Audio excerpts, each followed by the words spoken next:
চলতি মাসের 5 তারিখে সর্বোচ্চ আদালত জানিয়ে দিয়েছিল বকেয়া ডিএর 100%ই কিন্তু রাজ্য সরকারি কর্মচারীদের মিটিয়ে দিতে হবে, যার মধ্যে 25% অবিলম্বে দিতে হবে। কিন্তু এখনো পর্যন্ত সেই বকেয়া ডিএর কিছুই তারা পাননি, এমনটাই কিন্তু রাজ্য সরকারি কর্মচারীরা এবার তারা সরব হয়ে রাজপথে নেমেছেন। ভোটের আগে রাজ্য সরকারি কর্মচারীরা এবং সংগ্রামী যৌথ মঞ্চ নেতৃত্বে রয়েছেন, তারা ইতিমধ্যেই পথে নেমেছেন। শহরের মধ্যবর্তী যে অংশ অর্থাৎ ধর্মতলা এবং সংলগ্ন চত্বর ডরিনা ক্রসে ইতিমধ্যেই কিন্তু সংগ্রামী যৌথ মঞ্চের যারা প্রতিনিধি সদস্য তারা বসে পড়েছেন একেবারে রাস্তার উপরে। কালীঘাট অভিযানের ডাক দিয়েছেন। সরাসরি আমাদের প্রতিনিধিরা রয়েছেন আমাদের সঙ্গে। শুরুতেই আমি চলে যাব অর্ণব মুখোপাধ্যায়ের কাছে। অর্ণব,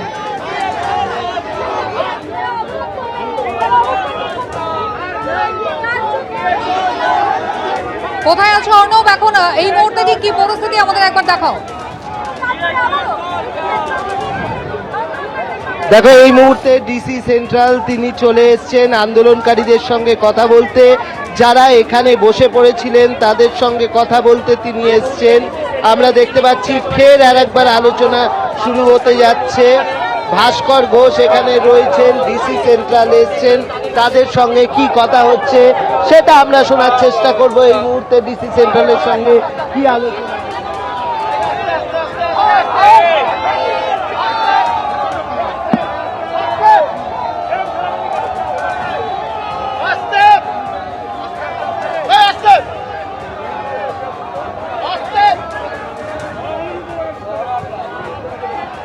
দেখো, এই মুহূর্তে আমরা দেখতে পাচ্ছি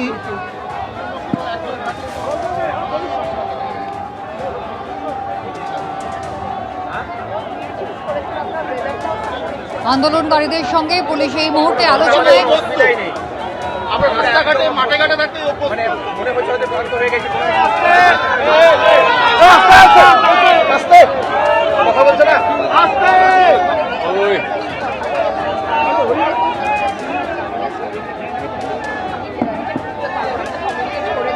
ব্যারিকেড তুলতে হবে না,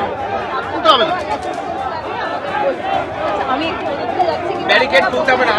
আমরা শুধু একটাই কথা বলার, যে একটা রাজ্য সরকার তার কর্মচারীরা রাস্তায় বসে আছে, কেন মুখ্যমন্ত্রী এখানে এসে দেখা করতে পারছেন?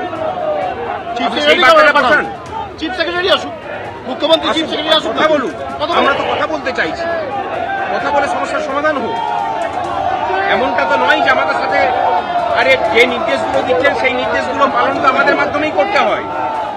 আমরা সুপ্রিম কোর্টের নির্দেশ যাতে কার্যকরী হয় তার জন্য কিন্তু বসে আছি, সরকারকে আইনটা শিখিয়ে দিচ্ছি। তাহলে সরকারের প্রতিনিধি এসে কথা বলুক, এখানে মুখ্যমন্ত্রী চিফ সেক্রেটারি থেকে এসে কথা বলুক।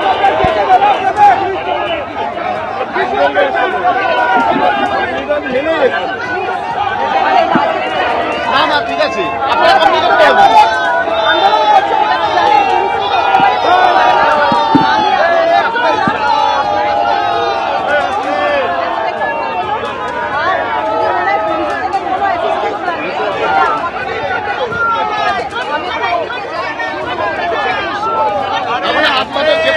দিয়েছিলাম ওটা হচ্ছে।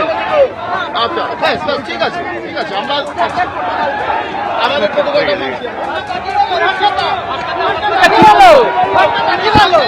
পুলিশের সঙ্গে আন্দোলনকারীদের কথা কি বলছেন ভাস্কর ঘোষ?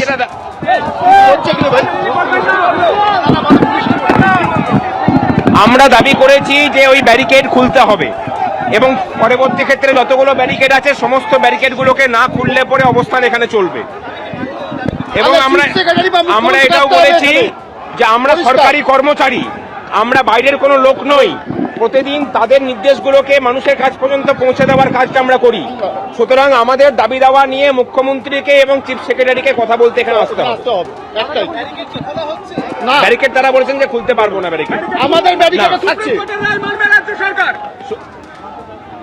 মানবে। সুপ্রিম, এটা পশ্চিমবঙ্গ একটা স্বাধীন দেশ।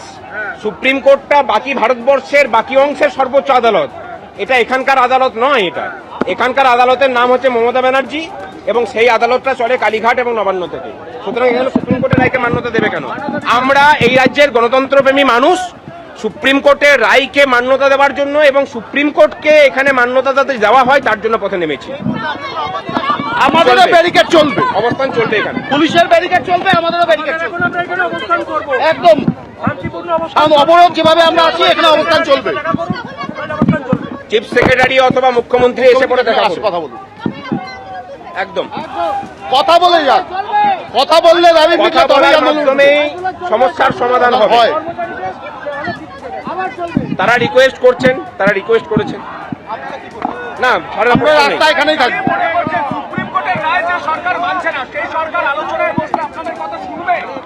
দেখুন, শুনতে যদি না চাই, কয়েকদিন পরে ভোট ঘোষণা হবে।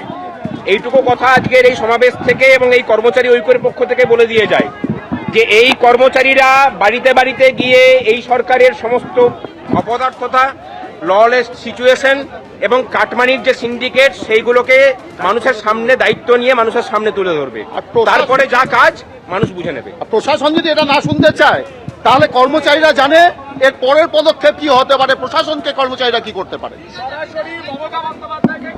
কর্মচারীরা রাস্তাঘাট বন্ধ হবে। এবিপি আনন্দ এগিয়ে থাকে, এগিয়ে রাখে।